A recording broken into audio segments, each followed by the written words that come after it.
What's good, man? What is good, man? This was amazing chapter, man. Chapter 105 of Chainsaw Man. He did it again, man. Tatsuji did it again, man. He solidified his name, man. This is why he's one of the greats. He's climbing the ladder, man.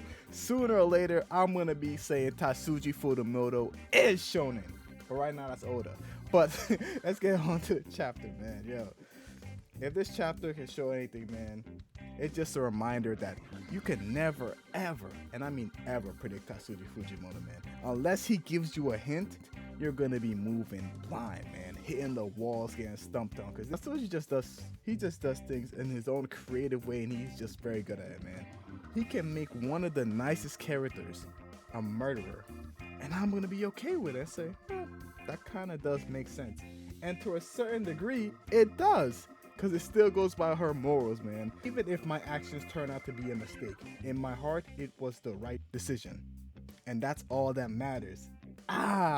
Stay consistent, but a murderer at the end, man. But I'm getting ahead of myself. It just goes to show that that's the type of character that Tatsuji Fujimoto can make. Look, for example, Makina, the big boss, the master manipulator, the better Aizen. All at the end of the day she wanted was a hug. Let's also look at Denji, man. He got beat on, he was lied to, and he still fought for someone, and all he wanted was to touch booze, man. It really is like that. He can make some of the negative things a positive and still make me enjoy the characters.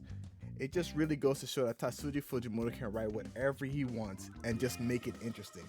He's very talented. Like, if we even look at Euro, man.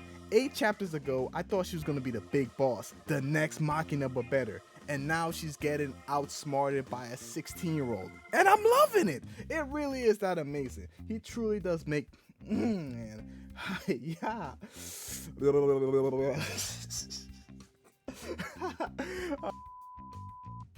But if I were to gain my composure, now would I talk about Yuko? And how Yuko, one of the nicest and most purest characters, just out of nowhere became a school shooter. Like, what happened? And I know this is the part where I'm supposed to disclaimer, man. School shooter jokes are not funny. And you know why they're not funny? Because they're too easy to track and they're aimed at a very young group of people. And that's just very shameful. But I really don't have too much to talk about this chapter. I really just feel like this is just a very good chapter, very set in the tone, very good in emotions. I really don't have too much to say. If I were to say anything about this chapter, it'd just be like some of the things you would miss is just some of the greatness of Tatsuji. Like this chapter, if you pay attention to the imagery, he was very, very much so important in imagery. Like if we were to go back to Asa and Yuko's conversation, at the beginning of this conversation, it's shining bright, the sun's very good, and everything seemed to be going peaceful. Where Yuko's about to tell her story, all of a sudden, it becomes noon, and the sun goes down and shifts into darkness.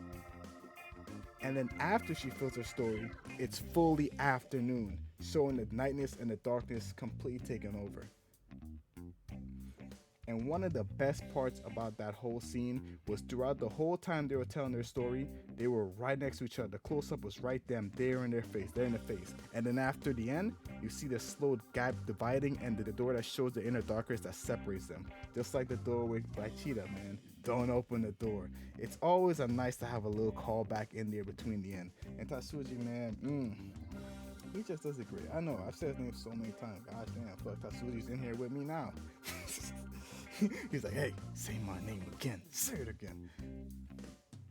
And if you focus so much, like if you look back at the main opening scene, it shows Asa and Yuko. And if you look more on Yuko's side, you see more of a shadow on her. And as you slowly continue telling her story, the shadows completely takes over till we're back in the afternoon, and she's fully engulfed in shadow.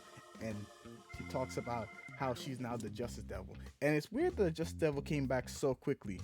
I don't fully remember his powers, but it seems to be the class president never talked about the Justice giving her the ability to read minds. But she did say that Justice will allow her to have the ability to fulfill the love she has for the teacher. So the Justice Devil might be a type of devil that makes wishes. Well, it's a devil, so it probably coincides with the contract. And I guess part of her contract that she's able to read minds. This chapter was a very great chapter. It's not really much to analyze. It's kind of dead in your face. The only stuff I would say is truly interesting would be the imagery and how Tatsuji did it well. He sets up a tone very well. And I think he actually killed this chapter. Like, he really did a phenomenal job. I wish I could say more, but there's nothing really more to say. I remember I went through the script and I said, damn, I said a lot more about Tatsuji and not too much about the chapter. And that just really is like, I honestly can't say anymore. This was a great chapter. I'll give it an 8 out of 10. 9 out of 10 to 10 out of 10. It was just too grand. Well, standalone is 8 out of 10. Personally, I'd probably give it a 7 out of 10 because I wanted more Denji, but I'm biased on that side. You can't give me the gold pack that's Denji and then take me away from it, man. I can't go and withdraw. I need a Denji.